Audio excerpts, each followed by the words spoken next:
Hello to all students. Next हम देखते हैं रेस्पिरेशन स्टार्ट किया है अपन ने फिजियोलॉजी के अंतर्गत ह्यूमन फिजियोलॉजी में। तो लंग्स का जो पल्मोनरी वॉल्यूम है वो यहाँ पर देखते हैं। तो इसको मेज़र करने वाला जो यंत्र है, इंस्ट्रूमेंट है, उसको स्पायरोमीटर कहते हैं। अब यहाँ पर 4 टर्म है जो बहुत इंपॉर्टेंट है, जिसको पल्मोनरी वॉल्यूम के अंतर्गत हम इंक्लूड करते हैं। इसको हम श्वसन संबंधी आयतन और क्षमताओं से मेज़र करते हैं। तो पहला तो 4 प्रकार के वॉल्यूम हैं जिनके बारे में पढ़ना है और उनकी कैपेसिटी है वो 5 प्रकार की हैं। 4 तो वॉल्यूम है और 5 कैपेसिटी हैं, वो पढ़ना है। पहला है टाइडल वॉल्यूम, दूसरा है इंस्पिरेशन रिजर्व वॉल्यूम यानी अंतः श्वसन आरक्षी आयतन कहते हैं। फोर्थ है एक्सपिरेटरी रिजर्व वॉल्यूम या उच्च श्वसन आरक्षी आयतन, जिसको ERV शॉर्ट में कहेंगे। इसको IRV, इसको ERV। और रेसिड्यूअल वॉल्यूम अवशेषी आयतन, जिसको RV कहते हैं। शॉर्ट फॉर्म देखते हैं।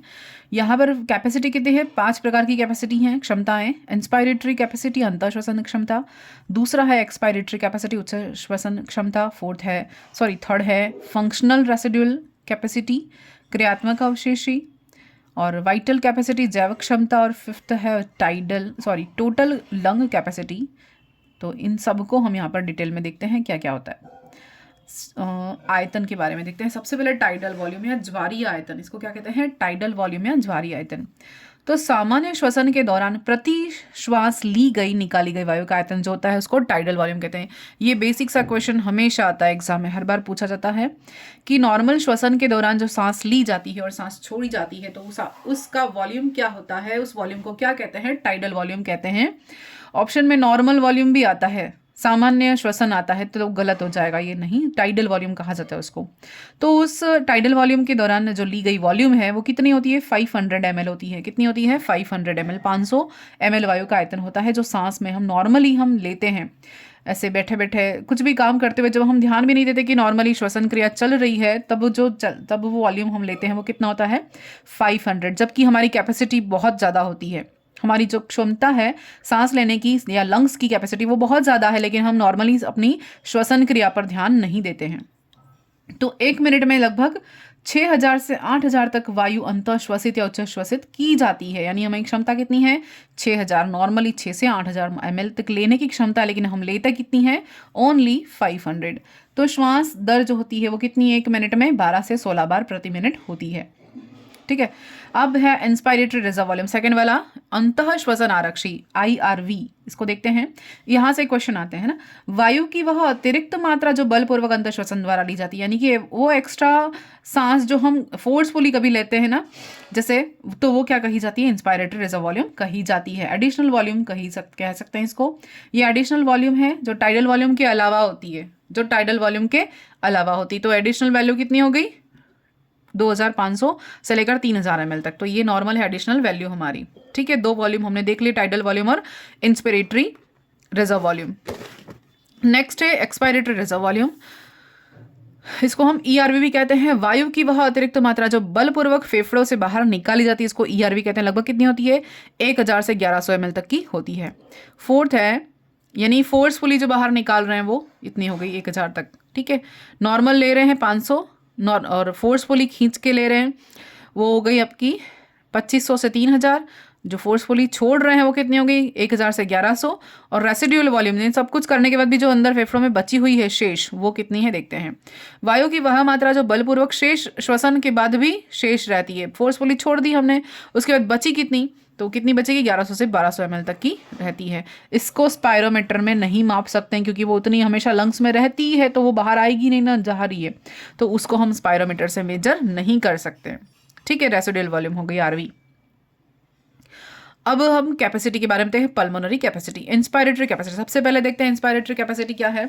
सामान्य उच्च श्वसन के दौरान सांस निकालने के बाद वायु की वह मात्रा जो कुल मात्रा जो व्यक्ति अपने भीतर ले सकता है, यानी मैंने फोर्सफुली बाहर छोड़ दी सांस, उसके बाद भी मेरे पास ऐसी क्षमता है जो मैं ले सकती हूँ।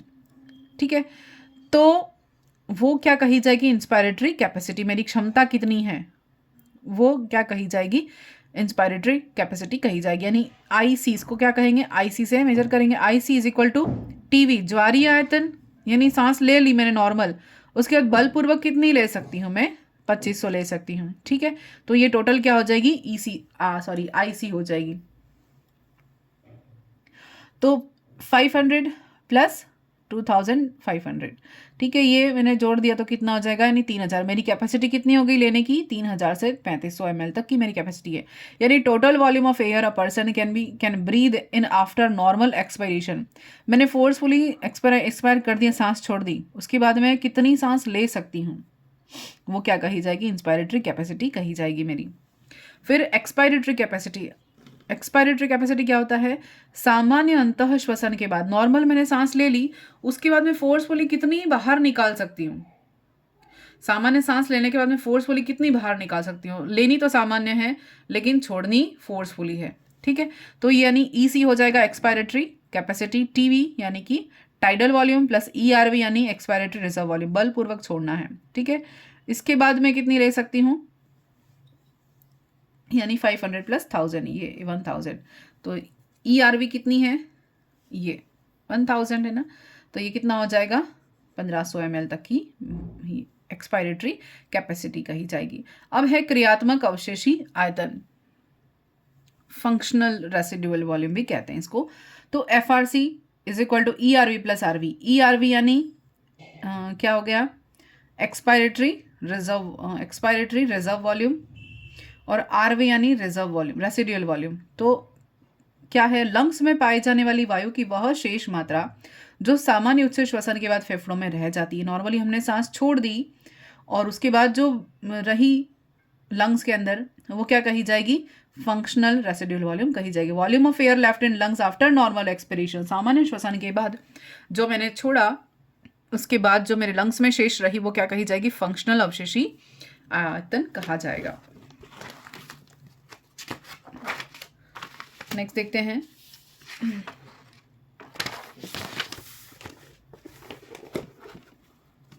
वाइटल कैपेसिटी, मोस्ट इंपॉर्टेंट, यानी ये पूरा इंपॉर्टेंट ही है। वाइटल कैपेसिटी क्या है, जैविक क्षमता कहते हैं इसको। VC यानी vital capacity is equal to ERV plus IRV plus tidal volume. ERV मतलब एक्सपायरेटरी रिजर्व वॉल्यूम, IRV मतलब इंस्पायरेटरी रिजर्व वॉल्यूम, और TV मतलब टाइडल वॉल्यूम, यानी कि 1000 प्लस 2500 प्लस 500। अगर हम रेंज ये लेते हैं ना, 1000 से 1100 तक ऐसी रेंज लेते हैं, 2500 से 3000 तक, तो कितना हो जाएगा टोटल वाइटल कैपेसिटी, कितनी हो जाएगी, 4000 से लेकर 4600 तक ml हमारी कितनी हो जाएगी, वाइटल कैपेसिटी हो जाएगी। तो वाइटल कैपेसिटी क्या है, total volume of air a person can breathe in after forcefully expiration, or total volume of air a person can breathe out after forceful inspiration, यानी बलपूर्वक सांस छोड़ने के बाद और बलपूर्वक सांस छोड़ने वाली जो हमारे पास वॉल्यूम है, वो क्या कही जाएगी, वाइटल कैपेसिटी या जैव क्षमता कही जाएगी। क्या कहते हैं, total volume of air a person can breathe in after forcefully expiration, यानी बलपूर्वक सांस छोड़ने के बाद जो सांस ली जाती है और बलपूर्वक सांस लेने के बाद जो सांस छोड़ सकते हैं, वो कैपेसिटी हमारी कितनी है, वो टाइडल वॉल्यूम कही जाती है। बलपूर्वक उच्च श्वसन के बाद वायु की कुल मात्रा जो एक व्यक्ति अपने फेफड़ों के भीतर ले सकता है, बलपूर्वक उच्च श्वसन यानी निकालने के बाद वायु की वह मात्रा, टोटल मात्रा जो कोई भी पर्सन अपने फेफड़ों के अंदर ले सकता है फोर्सफुली, वो क्या कही जाती है, टाइडल वॉल्यूम कही जाती है। और दूसरी बात क्या हो गई, फोर्सफुली अंतः श्वसन के बाद वायु की वह कुल मात्रा जो एक व्यक्ति अपने फेफड़ों से बाहर निकाल सकता है, दोनों चीजें क्या कही जाएंगी, वाइटल कैपेसिटी कही जाएगी। फोर्सफुली इनहेल के बाद फोर्सफुली एक्सहेल करना, वो फोर्सफुली एक्सहेल करने के बाद फोर्सफुली इनहेल कितनी कर सकते हैं, वो दोनों कैपेसिटी क्या कही जाएंगी, वाइटल कैपेसिटी, जैव क्षमता कही जाएगी। अब देखते हैं टोटल लंग कैपेसिटी। फिफ्थ क्या रहेगा अपना, TLC या टोटल लंग कैपेसिटी क्या होता है, देखते हैं। Total volume of air accommodate in lung after forcefully inspiration. Total volume of air accommodate यानी कि बलपूर्वक अंतः श्वसन के बाद फेफड़ों में कुल कितनी वायु पाई जाती है, वही कुल फुफ्फुसीय क्षमता कही जाती है, केवल अंतः श्वसन पर ही मापी जाती है। मोस्ट इंपॉर्टेंट चीज ये हो गई यहाँ पर कि TLC को मेजर कब करेंगे, केवल इंस्पिरेशन के बाद ही या इंस्पिरेशन के बेस पर ही कर सकते हैं, यानी कि total volume of air accommodate in lungs after forcefully inspiration. बलपूर्वक सांस ले ली हमने, बलपूर्वक अंतः श्वसन के बाद सांस लेने के बाद फेफड़ों में कुल कितनी वायु पाई जाती है, वो क्या कही जाती है, टोटल लंग कैपेसिटी, यानी हमारी लंग की कैपेसिटी कितनी है टोटल, कब पता चलेगा, जब पूरी सांस भर जाएगी तभी पता चलेगा कि हमारी कैपेसिटी कितनी है, तो वो टीएलसी कही जाएगी। तो टीएलसी को हम यहाँ पर कैसे फॉर्मूला से लगा सकते हैं, टीएलसी यानी कि वाइटल कैपेसिटी प्लस या आरवी, अगर शॉर्ट में ये लिखें, ये भी क्वेश्चन बन जाता है, TLC is equal to vital capacity plus RV, ये सही है, हाँ सही है। टीएलसी इज इक्वल टू यानी वाइटल कैपेसिटी, वाइटल वॉल्यूम क्या हो जाए, वीसी, ये तीनों जोड़ दिया ना, ईआरवी, आईआरवी और टीवी, उसके बाद आरवी जोड़ना है बस। तो ये कितना हो गया टोटल हमारे पास, 5200 से लेकर 5800 ml तक जो है हमारी क्या है, TLC है। तो ये अपना पास हो गया पूरी की पूरी वाइटल कैपेसिटी ऑफ लंग्स, ये पूरी जो क्षमता भी है, कैपेसिटीज हो गई और वॉल्यूम हो गए सारे के सारे, ठीक है। और मापते किससे हैं, स्पाइरोमीटर से मेजर करते हैं। अब देखते हैं एक्सचेंज ऑफ गैसेस, यहाँ तक तो ये अब आएगा अपने पास एक्सचेंज वाला पोर्शन, ठीक है। तो गैसों का विसरण हमेशा उच्च आंशिक दाब से निम्न वायु दाब की ओर होता है, ये टर्म याद रखनी है ताकि आपको इजी रहेगा, ये याद रखेंगे तो सारी चीज़ें क्लियर हो जाएंगी, ठीक है। वायु दाब कहाँ से कहाँ जा रहा है, वायु बाहर कब निकलेगी, यानी कि श्वसन में दोनों प्रोसेस कब होती हैं, क्यों होती हैं, ये इसका कारण ये इस तरह से, वायु दाब का कम होना, वायु दाब का अधिक होना। तो ये आंशिक वायु का नियम क्या है, किसी भी चीज़ का विसरण का नियम क्या है, अधिक से कम की ओर, सिंपल। अब देखते हैं एक्सचेंज ऑफ गैसेस क्या है, गैसों के विनिमय के लिए प्राथमिक स्थल क्या है, एल्वियोलाई है, ठीक है। कहाँ पर एक्सचेंज कहाँ होगा, एल्वियोलाई में ही होगा।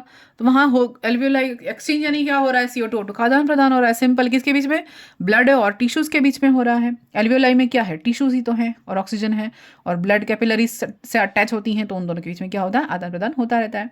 O2 और CO2 का विनिमय एक सरल विसरण द्वारा होता है, सिंपल डिफ्यूजन मेथड के थ्रू क्या होगा, O2 CO2 का आदान प्रदान होगा। यह सांद्रता प्रवणता दाब पर निर्भर करता है, या ये भी किस पर, O2 और CO2 का जो एक्सचेंज है ये किस पे डिपेंड करेगा, कंसंट्रेशन, प्रेशर, जो भी कहें, पार्शियल प्रेशर या concentration of CO2 and O2, ये आगे देखेंगे क्या है।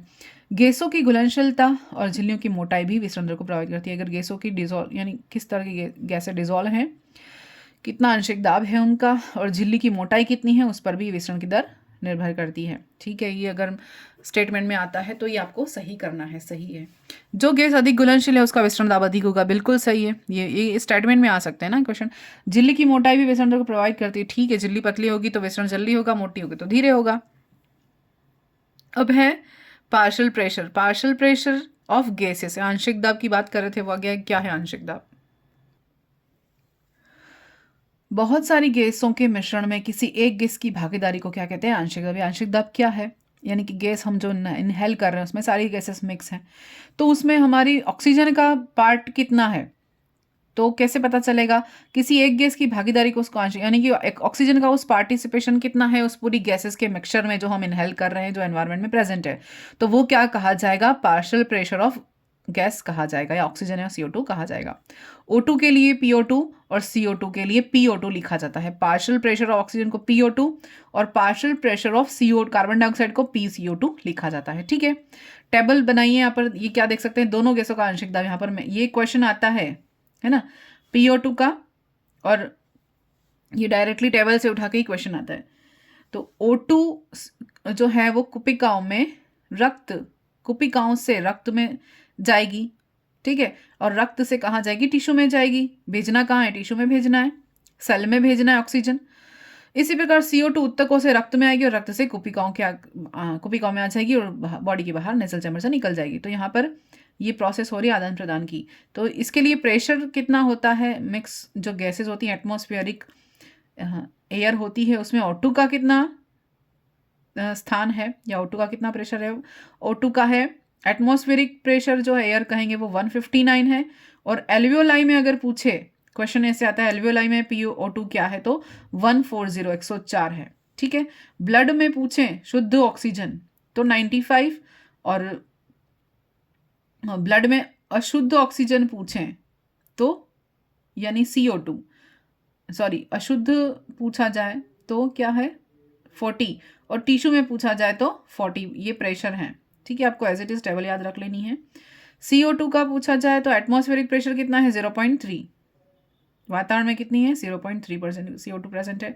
एल्वियोलाई में पूछें पार्शियल प्रेशर कितना है 40, ब्लड में पूछा जाए पार्शियल प्रेशर CO2 का 40, और यहाँ पर ब्लड में पूछा जाए अशुद्ध तो 45 अशुद्ध रक्त में, है ना। ये शुद्ध रक्त है, ये प्योर ब्लड की बात हो रही है, ये इम्प्योर ब्लड की बात हो रही है। 45 और टिश्यू में कि पूछा जाए तो 45। ठीक है, टेबल याद रखनी, क्वेश्चन डायरेक्टली इजी यहाँ से पूछे जाते हैं। 159 O2 का है और एटमॉस्फेयर में, और 0.3 कितना किसका है, CO2 का है। 140 एल्वियोलाई में ऑक्सीजन और 40, ये तो इजीली याद रहेगा, 40 40 45 45। और यहाँ पर 159 104 95 ब्लड में शुद्ध में, है ना, और यहाँ पर इम्प्योर में 40। तो ये ध्यान में रखना है आपको।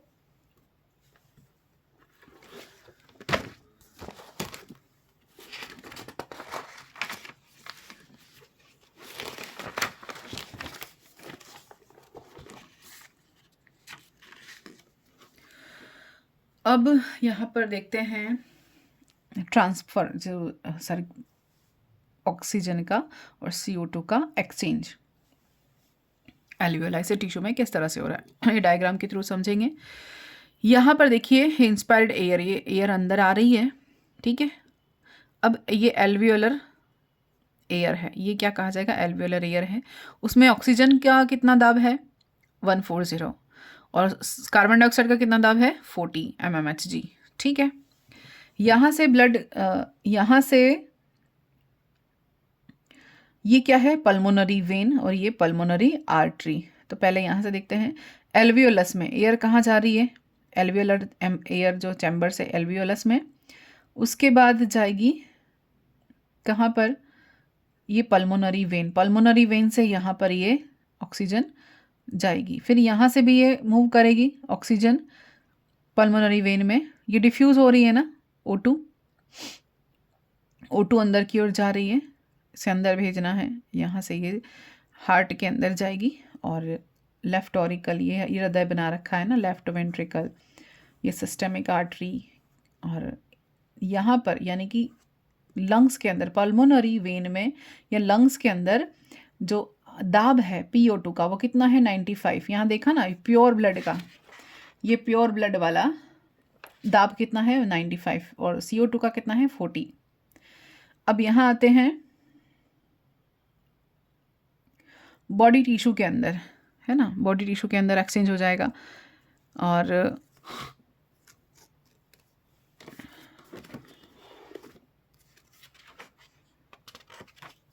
ये सिस्टमिक वेन, यहाँ पर डीऑक्सीनेटेड ब्लड आएगा, है ना। तो यहाँ पर ये कितना है, PO2 का मान 40 mmHg और PCO2 का 45। कहाँ पर 40 और 45 इम्प्योर ब्लड में है, ठीक है। ऑक्सीजन का दाब देख रहे हैं हम, CO2 का, दोनों का दाब देख रहे हैं, पार्शियल प्रेशर देख रहे हैं। अब यहाँ सिस्टमिक वेन्स यहाँ से होता हुआ पल्मोनरी आर्टरी से ब्लड, इम्प्योर ब्लड वहाँ चला जाएगा, ठीक है। तो इम्प्योर ब्लड हार्ट में, वो ब्लड का काम है, यहाँ एक्सचेंज का काम गैसेस का, लंग्स का है, ठीक है। तो प्योरीफिकेशन कहाँ हो रहा है, प्योरीफिकेशन तो किडनी में हो रहा है, ठीक है। अब क्या कर रहे हैं हम सर्कुलेशन ब्लड के साथ ऑक्सीजन जो कैरी हो रहा है उसको हम देख रहे हैं, ठीक है। तो यहाँ पर CO2 O2 का आदान प्रदान पल्मोनरी आर्टरी में यहाँ पर रिलीज कर दी गई और ये एक्सचेंज हो गई। अब देखते हैं CO2 की घुलनशीलता कितनी होती है, 20 से 25 होती है। कितनी होती है CO2 की घुलनशीलता, कितनी है, 20 से 25, ऑक्सीजन से अधिक होती है। CO2 का विसरण दर भी अधिक होता है, क्यों, क्योंकि इसकी घुलनशीलता ज़्यादा है, ब्लड में CO2 जल्दी घुल जाएगी, कैसे, 20 से 25, यानी ऑक्सीजन से ज़्यादा है, तो CO2 की विसरण दर भी कैसी होगी, अधिक होगी। अब विसरण के होने के लिए झिल्लियाँ महत्वपूर्ण होती हैं, ठीक है। 3 प्रकार की झिल्लियाँ होती हैं जहाँ से गैसों का आदान प्रदान होता है, बिल्कुल सही है। तो 3 प्रकार की जो लेयर होती हैं, कहाँ, ये एल्वियोलाई की बात कर रहे हैं ना, कहाँ की बात कर रहे हैं, एल्वियोलाई की कुपिकाओं की बात कर रहे हैं। तो पहला तो कुपिका की सरल शल की उपकला, कौन सी होती है, कुपिका की सरल शल की उपकला। तो ये चीज़ें कहाँ, एनिमल जो टिश्यू पढ़ते हैं ना उसमें ये भी उससे रिलेटेड है। तो सरल शल की उपकला, है ना, तो ये कैसी होंगी, शल की लिख दिया, मतलब ये कैसी हैं, स्क्वैमस एपिथेलियम कही जाएंगी, एल्वियोलाई की स्क्वैमस एपिथेलियम, है ना। और फिर दूसरी है कुपिका को घेरे कोशिका की अंतःकला, यानी एंडोथेलियम जो है, किसकी, एंडोथेलियम किसकी, एल्वियोलाई को, एल्वियोलर कैपिलरी की, ठीक है। कुपिका को घेरे हुए क्या होता है, कोशिका की अंतःकला होती है, ठीक है। तो endothelium surrounded by alveolar capillary, ठीक है। और तीसरी लेयर क्या होती है इन दोनों के बीच की? Basement membrane. ये पहली तो ये सरल शल की उपक्रिया नहीं, सिंपल स्क्वेमस एपिथेलियम, ठीक है, ये सिंपल टिश्यू में आएगा, है ना, सिंपल टिश्यू का पार्ट बन जाएगा ये। एनिमल टिश्यू से भी लिंक कर लेते हैं तो 360 डिग्री यहाँ पर हो गया हमारा स्टडी। एल्वियोलाई को सराउंड किया हुआ कौन? कैपिलरी की एपिथेलियम, एंडोथेलियम, ठीक है। तो ये दूसरी हो गई। इन दोनों के बीच में क्या आ गया? बेसमेंट मेम्ब्रेन आ गई। इन तीनों की जो मोटाई है वो कितनी है? कितनी होती है? 0.2 mm से भी कम होती है, ठीक है। इन तीनों की मोटाई, यानी कि इनकी मोटाई पर निर्भर करता है कि हमने सबसे पहले देख लिया कि डिफिजन का या विसरण का जो दर है वो मोटाई पर निर्भर करेगा, किसकी? झिल्लियों की। अब देखते हैं यहाँ पर कुपिकाओं का आदान प्रदान। यहाँ देखते हैं कुपिका से ऑक्सीजन कहाँ जा रही है? रक्त में जा रही है, रक्त से टिश्यू में जा रही है O2। फिर उत्तकों से CO2 कहाँ जा रही है? ब्लड में जा रही है, और ब्लड से कहाँ जा रही है? एल्वियोलाई में जा रही है, ठीक है। अब एयर जो है वो अंदर की ओर आएगी, वो आ रही है वो कौन सी है? O2, जा रही है वो CO2 है, ठीक है। तो यहाँ से अंदर की ओर आ रही है, एल्वियोलार वॉल है ये, एक 1 जो है सेल्ड थिक, ये मोटी होती है, और ये ब्लड कैपिलरीज हैं उसके चारों ओर, रेड ब्लड सेल्स हैं, ये बीच वाली बेसमेंट मेम्ब्रेन है, ठीक है। तो यहाँ पर CO2 का और रक्त के बीच में कुपिका और ब्लड कैपिलरीज के बीच में जो आदान प्रदान है वो यहाँ पर डायग्राम से मेंशन किया हुआ है, ठीक है। CO2 का बाहर निकलना, O2 का अंदर की ओर जाना। अब देखते हैं गैसों का परिवहन। गैसों का परिवहन इंपॉर्टेंट है, यहाँ से क्वेश्चन आता है। तो रुधिर से उत्तकों में गैसों का परिवहन कहाँ से कहाँ देख रहे हैं अभी? ब्लड से टिश्यू के अंदर। तो ऑक्सीजन का ट्रांसपोर्ट कैसे कैसे होता है? 97% ऑक्सीजन का ट्रांसपोर्ट आरबीसी द्वारा होता है। ऑक्सीजन को ले जाने के लिए 97% ऑक्सीजन को ले जाने के लिए कौन रिस्पॉन्सिबल है? आरबीसी रिस्पॉन्सिबल है। 3% ऑक्सीजन को ले जाने के लिए कौन रिस्पॉन्सिबल है? ब्लड प्लाज्मा रिस्पॉन्सिबल है, क्योंकि ब्लड प्लाज्मा के अंदर 3% ऑक्सीजन डिजोल्व हो जाती है और आरबीसी के अंदर 97% डिजोल्व हो जाती है, ठीक है। CO2 को ट्रांसपोर्ट करने के लिए कौन रिस्पॉन्सिबल देखते हैं? CO2 का ट्रांसपोर्ट कहाँ से कहाँ होगा? टिश्यू से एल्वियोलाई तक, क्योंकि उसको ले जाना है बाहर, तो उत्तकों से कुपिका तक ले जाना।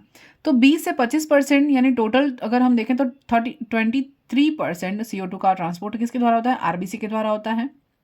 फिर 60 to 65% लगभग 70% मान लेते हैं ऑक्सीजन का आदान प्रदान, CO2 को ट्रांसपोर्ट करेगा कौन? बाई कार्बोनेट आयन के द्वारा। ये मोस्ट इंपॉर्टेंट क्वेश्चन बन जाता है ना, ये बनेगा। और केवल 7% CO2 का ट्रांसपोर्ट किसके द्वारा होता है? प्लाज्मा में घुलित अवस्था में होता है। तो O2 का ट्रांसपोर्टेशन और CO2 का ट्रांसपोर्टेशन कैसे होता है देखा अपन ने, फिर से देख लेते हैं। 97% ऑक्सीजन आरबीसी के द्वारा। मानव की आरबीसी में हीमोग्लोबिन होता है, हीमोग्लोबिन का बंधन O2 से होता है, ठीक है। हीमोग्लोबिन किससे बाइंड होगा? O2 से बाइंड होगा। हीमोग्लोबिन का एक अणु ऑक्सीजन के 4 अणु से जुड़ जाते हैं, ठीक है। तो क्या बनेगा? Hb4 और 4O2, यानी ये हीमोग्लोबिन संयुक्त प्रोटीन बने जाएगा। ये एक मेटलोप्रोटीन है, क्या है? क्योंकि ये मेटल है ना, ये एक मेटलोप्रोटीन है, ऑक्सी हीमोग्लोबिन कहते हैं। इसका फॉर्मूला क्या है? Hb4O2, ठीक है, ये ध्यान रखना है, मेटलोप्रोटीन है। ऑक्सी हीमोग्लोबिन क्या है? मेटलोप्रोटीन है। उसके बाद हीमोग्लोबिन ऑक्सीजन से अस्थायी उत्पाद क्या बनता है? Hb4O2 यानी ऑक्सी हीमोग्लोबिन बनता है। अस्थायी उत्पाद का है क्योंकि ये डिसोसिएटेड भी हो जाएगा, ठीक है। तो Fe+2 से Fe+2 ये देख लेते हैं, ये तो हो गया। अब देखते हैं binding of Hb with O2 depend primarily on partial pressure of O2, यानी कि ऑक्सीजन का हीमोग्लोबिन से बंध बनाना किस पर डिपेंड करेगा? ऑक्सीजन के पार्शियल प्रेशर पर डिपेंड करेगा। O2 का CO2 के साथ बंधन प्राथमिक तौर पर O2 के आंशिक दाब पर निर्भर करता है। Hb का O2 के साथ बंधन बनाना किस पर डिपेंड करेगा? ऑक्सीजन के आंशिक दाब पर निर्भर करेगा। यहाँ CO2 का कोई लेना देना नहीं है, ऑक्सीजन के आंशिक दाब पर ही डिपेंड करेगा कि ऑक्सी हीमोग्लोबिन संयोजन कैसे हो रहा है, किस तरह से हो रहा है, कितना हो रहा है। ठीक है, और इसके अलावा इसको कुछ दूसरे फैक्टर हैं वो इफेक्ट करेंगे, जैसे कि PCO2 यानी कार्बन डाइऑक्साइड का आंशिक दाब, हाइड्रोजन की सांद्रता और तापमान, ये तीनों इसको इफेक्ट करेंगे, लेकिन डिपेंड किस पे करेगा? ऑक्सीजन के पार्शियल प्रेशर पर डिपेंड करेगा। इससे रिलेटेड बहुत इंपॉर्टेंट चीज़ें हैं जो भी आगे आएंगी। जब percentage saturation of haemoglobin with O2 को PO2 के साथ प्लॉट करते हैं तो एक सिग्मॉइड कर्व प्राप्त होता है। तो हमें कौन सा कर्व चाहिए? हमें ऑक्सीजन डिसोसिएशन कर्व पढ़ना है आगे। तो क्या देख रहे हैं? जब परसेंटेज सेचुरेशन ऑफ हीमोग्लोबिन यानी हीमोग्लोबिन की संतृप्त अवस्था ऑक्सीजन के साथ हम ग्राफ बनाते हैं, PO2 के साथ हम प्लॉट करेंगे तो क्या मिलेगा? हमें सिग्मॉइड कर्व मिलेगा। देखते हैं। HB की O2 के साथ जो प्रतिशतता है संतृप्त अवस्था की, उसको ऑक्सीजन के आंशिक दाब के साथ ग्राफ बनाया जाता है। तो हमें ये ग्राफ क्या मिला? ये ग्राफ बनाया हमने, ये यहाँ पर HB की O2 के साथ जो इतनी संतृप्त हो यानी कितने सैचुरेशन पर ये मिल सकता है वो, और यहाँ पर है ऑक्सीजन का आंशिक दाब। ठीक है, तो ये हमें क्या मिला? यहाँ पर कर्व दाईं ओर मिला, यानी इसको क्या कहते हैं? एस शेप या सिग्मॉइड कर्व कहते हैं। इससे ऑक्सीजन वियोजन वक्र भी कहते हैं, यानी ऑक्सीजन डिसोसिएशन कर्व भी कहते हैं। यह वक्र कई सारे कारकों जैसे किस पे? हाइड्रोजन सांद्रता पे, PCO2 के और तापमान पर भी निर्भर करता है। इसको देखते हैं क्या है। देखिए, डिसोसिएशन या वियोजन क्यों है और कैसे है। कुपिका के स्तर का PO2 उच्च होता है, ठीक है, कितना होता है? 104 हमें पता है, लेकिन PCO2 कम होता है, सांद्रता हाइड्रोजन की कम होती है और तापमान भी कम होता है। यानी कुपिका के स्तर पर सभी कारक ऑक्सी हीमोग्लोबिन के निर्माण में सहायक होते हैं, ऑक्सी हीमोग्लोबिन फॉर्मेशन हो रहा है। लेकिन टिश्यू लेवल पर क्या हो रहा है? तो ये तो एल्विलाई की बात हो गई। टिश्यू लेवल पर क्या होगा? PCO2 उच्च होगा, उत्तकों में कार्बन डाइऑक्साइड ज़्यादा होगी, O2 कम होगी, तापमान उच्च होगा, हाइड्रोजन की सांद्रता अधिक होगी, और उत्तकों के स्तर पर यह सभी कारक किसके लिए रिस्पॉन्सिबल हैं? ऑक्सी हीमोग्लोबिन के तोड़ने के लिए रिस्पॉन्सिबल हैं, जिसके कारण ऑक्सीजन हीमोग्लोबिन अलग हो जाती हैं। तो अब ऑक्सीजन हीमोग्लोबिन से अलग हो गया, अब हीमोग्लोबिन किससे बाइंड होगा? CO2 से बाइंड होगा। तो यही है वियोजन। ठीक है, तो वियोजन के लिए कौन रिस्पॉन्सिबल है? O2 की कम मात्रा। O2 कम होगा तो ऑक्सीजन हीमोग्लोबिन अलग हो जाएंगे, और O2 कम कब है? क्योंकि CO2 ज़्यादा है। ठीक है, तो इसका दाब अधिक है, इसका दाब कम है, तो CO2 किससे बाइंड हो जाएगी? हीमोग्लोबिन से बाइंड हो जाएगी, O2 अलग हो जाएगी। अब लंग्स में सभी कारक ऑक्सी हीमोग्लोबिन के निर्माण को प्रेरित करते हैं, जबकि उत्तकों में सभी कारक ऑक्सीजन के टूटने को प्रेरित करते हैं। सीधा सी बात है, क्योंकि लंग्स में क्या सभी कारक जो फैक्टर है वो किसके लिए? ऑक्सी हीमोग्लोबिन बनाने के लिए बैठे हुए हैं। ठीक है, उसके रिस्पॉन्सिबल है। और टिश्यू में क्या होगा? ऑक्सीजन हीमोग्लोबिन को अलग करना है। ठीक है, क्योंकि ऑक्सीजन को कहाँ जाना है? ऑक्सीजन को तो रिलीज करना है सेल के अंदर, तो सेल को ऑक्सीजन देनी है और CO2 वापस पकड़ के लानी है, तो हीमोग्लोबिन CO2 को पकड़ के वापस बाहर की ओर ले आएगा। ठीक, फिर एक नोट है, 100 ml of oxygenated blood normal stage में 100 ml ऑक्सीजनेटेड ब्लड जो है वो 5 ml ऑक्सीजन को उत्तकों में ट्रांसपोर्ट कर सकता है। यानी क्या कह रहे हैं? जो ऑक्सीजनित रक्त है कितना? 100 ml ऑक्सीजनेटेड रक्त 5 ml ऑक्सीजन को उत्तकों को ट्रांसपोर्ट कर सकता है। तो यानी उत्तकों तक कितनी जा रही है? 22% ही जा रही है ऑक्सीजन। उसके बाद ओनली 3% ऑक्सीजन का परिवहन प्लाज्मा में होता है घुलित अवस्था में। और व्यायाम में जब एक्सरसाइज करते हैं तब हमारी जो बॉडी है, टिश्यू है, सेल है, उनको कितनी 15 ml ऑक्सीजन सप्लाई की जाती है, क्योंकि एक्सरसाइज की अवस्था में हम बहुत एक्टिव होते हैं और फोर्सफुली इनहेल करते हैं, एक्सेल करते हैं। ठीक है, अब है ऑक्सीजन का ट्रांसपोर्टेशन देख लिया कैसे कहाँ हो रहा है। अब हम देखते हैं transportation of CO2 carbon dioxide. यहाँ पर एक टर्म और मैंने मेंशन की है, ये देख लेते हैं। आंशिक विसरण घुलनशील क्या है? 3 कारक रिस्पॉन्सिबल है ना किसके लिए? आंशिक दाब, विसरण की झिल्ली और घुलनशीलता। तो O2 CO2 अधिक से कम की ओर जा रही। ठीक है, 3 झिल्लियाँ कौन कौन सी हो गई है? यहाँ पर मैंने लिखा है घुलनशीलता 20 से 25 गुना। ठीक है, ये मैंने नोट में लिखा होगा। अब देखते हैं यहाँ पर CO2 का ट्रांसपोर्टेशन कितना हो रहा है? 23%। कितना? 10 से 15%। तो टोटल CO2 का परिवहन हो रहा है। उसमें से 23% CO2 का परिवहन कार्ब अमीनो हीमोग्लोबिन के रूप में आरबीसी द्वारा होता है। किसके किसके रूप में होता है? कार्ब अमीनो हीमोग्लोबिन के रूप में आरबीसी के द्वारा होगा। किसका CO2 का परिवहन पढ़ रहे हैं? किस फॉर्म में होगा? कार्ब अमीनो हीमोग्लोबिन के फॉर्म में आरबीसी के रूप में आरबीसी के द्वारा होता है।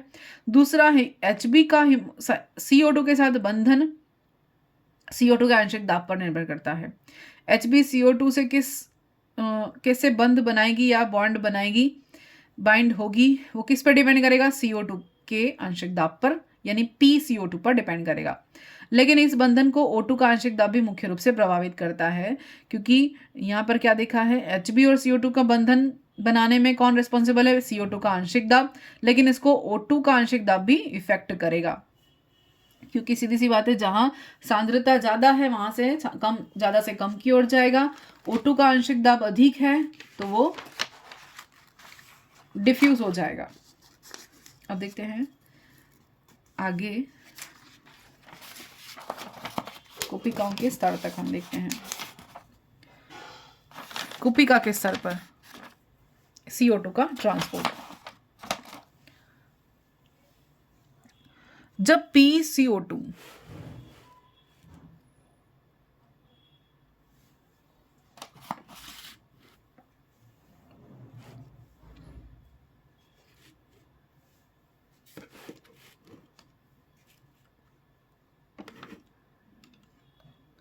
जब PO2 यानी कि ऑक्सीजन का आंशिक दाब अधिक होता है, तब कार्ब अमीनो हीमोग्लोबिन डिसोसिएट हो जाएगा। यानी ऑक्सीजन का आंशिक दाब अधिक है, यानी वो क्या कहेगा? अब उसको हीमोग्लोबिन के साथ बाइंड होना है, तो वो CO2 को हटा देगा, और CO2 को हटा के किस फॉर्म में हटाएगा? कार्ब अमीनो हीमोग्लोबिन के रूप में डिसोसिएट कर देगा, हटा देगा वहां से, और खुद किसके साथ जुड़ जाएगा? हीमोग्लोबिन के साथ जुड़ जाएगा। तो HB से CO2 को अलग होना पड़ेगा, क्योंकि ऑक्सीजन की सांद्रता अधिक हो गई, तो इस CO2 को फेफड़ों के बाहर निकाल दिया जाएगा कि अब उसका काम खत्म। लेकिन उत्तकों के स्तर पर, ये तो कोपिका के स्तर पर हो रहा है ना, CO2 को बाहर भगा दिया। अब टिश्यू लेवल पर क्या हो रहा है? PCO2 उच्च होगा और HB और CO2 के साथ जुड़कर कार्ब अमीनो हीमोग्लोबिन का निर्माण होगा। यहाँ पर तो CO2 उच्च है, कार्बन डाइऑक्साइड की सांद्रता ज़्यादा है, तो कार्बन डाइऑक्साइड क्या टिश्यू लेवल पर क्या करेगा? HB कार्बन डाइऑक्साइड के साथ जुड़ जाएगा और क्या बनेगा? कार्ब अमीनो हीमोग्लोबिन का निर्माण करेगा। ठीक है, टिश्यू लेवल पर। क्यों? इसको, इन दोनों को, इस हीमोग्लोबिन CO2 को पकड़ लेगा टिश्यू में। क्यों पकड़ लेगा? क्योंकि इसको पकड़ के बाहर निकालना है। ठीक है, और ये किसको पकड़ के लाया था? ऑक्सीजन को पकड़ के लाया था, और कहाँ छोड़ दिया? टिश्यू में छोड़ दिया, क्योंकि उसको सांस चाहिए, ऑक्सीजन चाहिए, और वहाँ से ऑक्सीजन को तो छोड़ दिया और CO2 को पकड़ के ले आया। अब आरबीसी में एक मुख्य एंजाइम होता है जिसे कार्बोनिक एनहाइड्रेस कहते हैं। क्या कहते हैं? Carbonic anhydrase. आरबीसी में कौन सा एंजाइम है? कार्बोनिक एनहाइड्रेस एंजाइम है, जो थोड़ी मात्रा में कार्बोनिक एनहाइड्रेस एंजाइम प्लाज्मा में भी पाया जाता है। ठीक है, कार्बोनिक एनहाइड्रेस एंजाइम प्रेजेंट होता है। लगभग 70% CO2 का परिवहन किससे हो रहा है? बाई कार्बन आयन का। ये भी क्वेश्चन डायरेक्टली बना है। 70% कार्बन डाइऑक्साइड का परिवहन किसके द्वारा हो रहा है? बाई कार्बोनेट आयन के फॉर्म में होता है। उत्तकों के स्तर पर कैटाबॉलिज्म के कारण CO2 की मात्रा अधिक होती है और CO2 का रक्त में प्रवेश करती है। यह CO2 कहाँ जाएगी? रक्त में प्रवेश करेगी, यानी कि ब्लड और प्लाज्मा में जाएगी, और उत्तकों के स्तर पर यह रिएक्शन होगी। कौन सी देखते हैं आगे। उत्तकों के लेवल पर क्या हो रहा है? कैटाबॉलिज्म की प्रक्रिया हो रही है। क्यों? क्योंकि उत्तकों में क्या है? हीमोग्लोबिन जो है वो CO2 को पकड़कर लाएगा ब्लड में। CO2 और H2O ये दोनों मिले, ठीक है, क्या बनेगा? कार्बोनिक एनहाइड्रेस एंजाइम, जो कि रक्त में आरबीसी में प्रेजेंट है। देखा ना अभी यहाँ प्रेजेंट है, तो इसकी प्रेजेंस में ये व्युत्क्रमानुपाती रिएक्शन है। ये क्या करेगा? क्योंकि वापस से एक्सचेंज भी हो जाएगा ना, तो क्या बनाएगा? कार्बनिक अम्ल बनाएगा, H2CO3 बनाएगा, कार्बनिक अम्ल। अब ये कार्बनिक अम्ल फिर कार्बनिक एनहाइड्रेस एंजाइम की प्रेजेंस में क्या होगा? टूटेगा, वियोजित होगा, अपने कार्बोनेट आयन और हाइड्रोजन आयन में टूटेगा। किन दोनों में? कार्बनिक अम्ल HCO3 आयन और हाइड्रोजन आयन दोनों में वियोजित हो रहा है। ठीक है, ये प्रक्रिया उत्तकों के स्तर पर हो गई। ठीक, अब यानी उत्तकों में ब्लड में रिलीज हो गया। अब कुपिका के स्तर पर अभिक्रिया उल्टी चलती है। क्यों? क्योंकि वहां पर क्या करना है? वहां पर तो ऑक्सीजन को पकड़ के लाना है और CO2 को छोड़ना है। तो यहाँ पर क्या हो रहा है? कुपिका के स्तर पर अभिक्रिया उल्टी चलती है। यहाँ CO2 उत्तकों के स्तर पर बाइकार्बोनेट आयन के रूप में ट्रैप हुई थी। जो CO2 उत्तकों में बाइकार्बोनेट आयन के तौर पर इसको पकड़ लिया था, है ना, इनको, क्योंकि इसको कहाँ ले जाना है, रिलीज करना है, वह पुनः CO2 के रूप में कोपिका के स्तर पर मुक्त हो जाती। तो ये टूट जाएगा ना, ये भी टूट जाएगा, तो CO2 को रिलीज कर देंगे।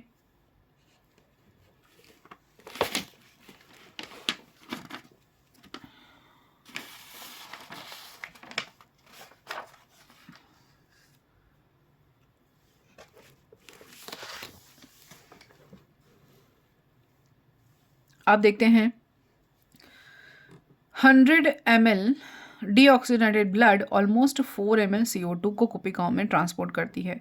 100 ml अशुद्ध रक्त है, वो कितना CO2 छोड़ता है, क्या क्या कैपेसिटी है, 4 ml CO2 को ही कोशिकाओं में छोड़ता है। लगभग 4 से 7% CO2 का परिवहन प्लाज्मा में घुलित अवस्था में होता है, यानी आप 4 से 7 कहो, 5 से 10 कहो, उतना ही, ठीक है, प्लाज्मा द्वारा छोड़ा जाता है।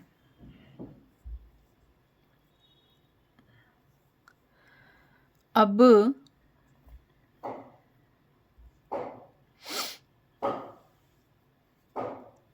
श्वसन का नियमन या संवातन का या वेंटिलेशन का नियम क्या है, देखते हैं। शरीर के ऊतकों की मांग के अनुरूप ऑक्सीजन डिमांड कितनी है। मानवों में श्वसन लय के संतुलन और श्वसन को स्थिर रखने की क्षमता होती है। डिमांड के अकॉर्डिंग हम बैलेंस करेंगे अपना रिदम, सांस का जो रिदम है, ठीक है। श्वसन का नियमन किसके द्वारा हो रहा है, हमारे पास तो है नहीं कंट्रोल, किसके पास के हैं, ब्रेन के पास है, तंत्रिका तंत्र के पास है, ठीक है। तो 3 तरह से मोस्ट इंपॉर्टेंट चीज़ें हैं, 3 तरह से यहाँ पर हमारे पास कंट्रोल हो रहा है। सबसे पहला है रेस्पिरेटरी रिदम सेंटर, जो कहाँ पर प्रेजेंट होता है, ये कहाँ पर प्रेजेंट है, मेडुला ऑब्लोंगेटा में प्रेजेंट है, ठीक है। ये प्रश्न आता है, रेस्पिरेटरी रिदम।